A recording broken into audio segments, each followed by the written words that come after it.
بسم الله الرحمن الرحيم. يا أيها الذين آمنوا لا تتخذوا عدوي وعدوكم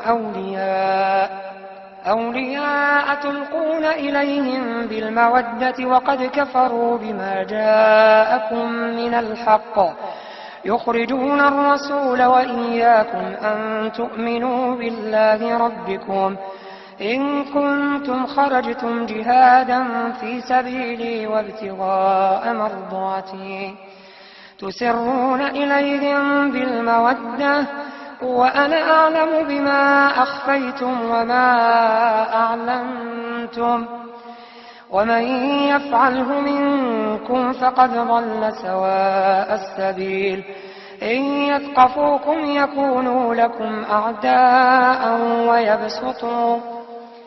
ويبسطوا إليكم أيديهم وألسنتهم بالسوء وودوا لو تكفرون لن تنفعكم أرحامكم ولا أولادكم يوم القيامة يفصل بينكم والله بما تعملون بصير.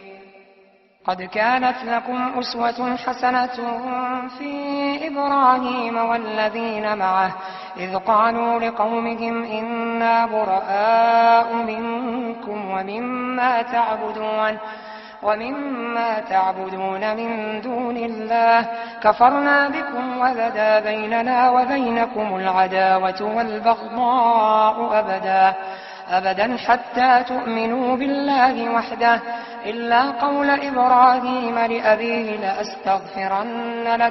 لأستغفرن لك وما أملك لك من الله من شيء ربنا عليك توكلنا وإليك أنبنا وإليك المصير ربنا لا تجعلنا فتنة للذين كفروا واغفر لنا ربنا إنك أنت العزيز الحكيم. لقد كان لكم فيهم أسوة حسنة لمن كان يرجو الله واليوم الآخر ومن يتول فإن الله هو الغني الحميد.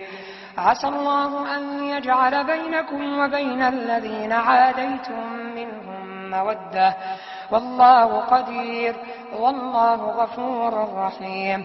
لا ينهاكم الله عن الذين لم يقاتلوكم في الدين ولم يخرجوكم من دياركم أن تبروهم وتقسطوا إليهم إن الله يحب المقسطين. إنما ينهاكم الله عن الذين قاتلوكم في الدين وأخرجوكم من دياركم وظاهروا على إخراجكم أن تولوهم ومن يتولهم فأولئك هم الظالمون.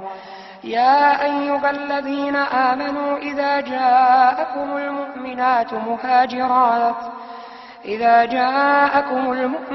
مهاجرات فامتحنوهن الله أعلم بإيمانهن فإن علمتموهن مؤمنات فلا ترجعوهن إلى الكفار لا هن حل لهم ولا هم يحلون لهن وآتوهم ما أنفقوا ولا جناح عليكم أن تنكحوهن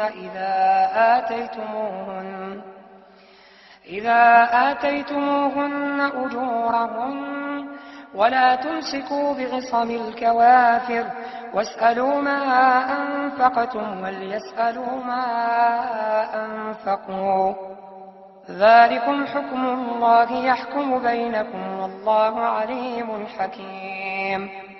وإن فاتكم شيء من أزواجكم إلى الكفار فعاقبتم فآتوا الذين ذهبت أزواجهم مثل ما أنفقوا واتقوا الله الذي أنتم به مؤمنون. يا أيها النبي إذا جاءك المؤمنات يبايعنك على أن لا يشركن بالله شيئا